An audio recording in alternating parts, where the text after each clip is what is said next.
kunowesifazane obanjwe ipoverty, obanjwe ukuhlupheka, wayesehluphekile iminyaka almost ewu12. Lithi iBhayibheli ehluphekile engenakusizakala. Lithi iBhayibheli wayenayo imali kodwa uyahlupheka.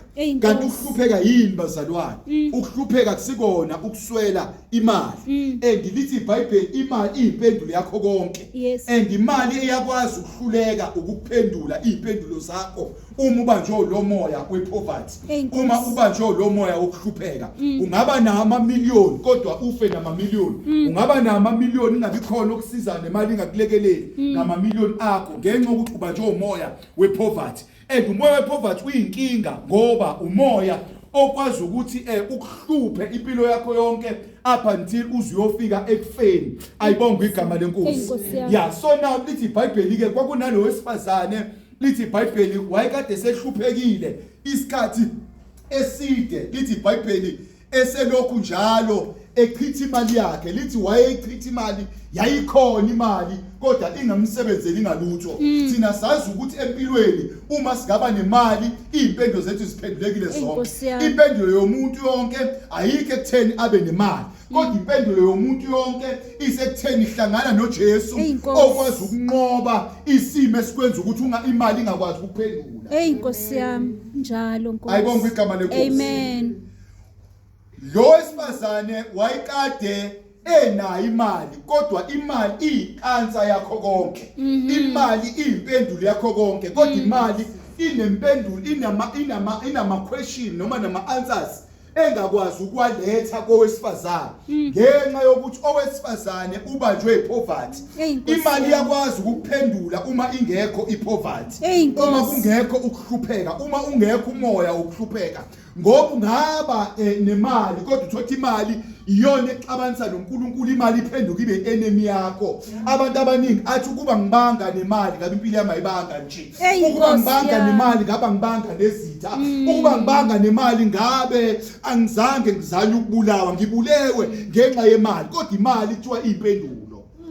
Yini into edala imali ihluleke uphendula umuntu? Yingenxa ukuthi umuntu unemali kodwa ubanjwe ipoverty. Umuntu unemali kodwa ubanjwe ukuhlupheka abazalwane. Athi uRomans 8 intoni engangihlukanisa nothando likaKristu? Athi noma ngabe ukusingelwa, ukuswela, ukuhlupheka, na ukuhlupheka uyakubala. Ngamanye amazwi ukuhlupheka kuhlukile. Ungaba nemali but uhlupheke, ungalala udle kahle kodwa uhlupheke. Ayibonge igama lenkosi. Amen.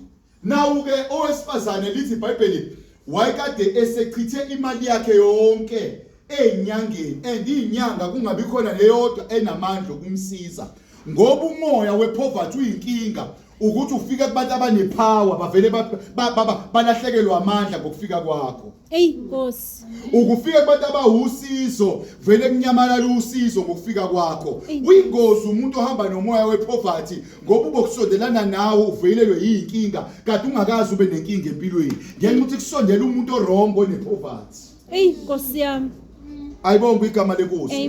Usondela umuntu onokuhlupheka eduze kwempilo yakho. Kuyingozi bakenzeka sometimes uthi oqosa isikhathi kusondela umuntu onomoya wepoverty kodwa unalento oyifunayo, kodwa manje lento oyifunayo usondela nayo, and mesondela nayo wena impilo yakho uyibona ilekhima ingabusayendawo, kodwa kunomuntu obona le usizo kanti uwusizo ukusiza uhamba nomoya wepoverty.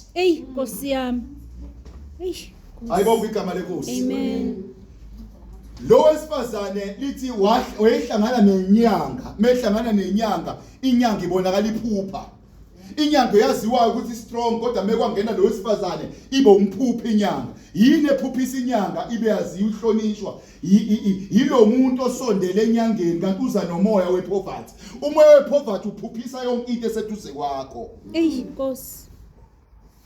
Umoya wepoverty wenza yonke into oyibamba ngesandla sakho ingabi nasisindo, ingabi na value. Ayibonge igama lenkosi. Haleluya bazalwane. So ke nawu ke owesifazane wayebanjwe uwo ke lo moya wokuhlupheka. Ayibonge igama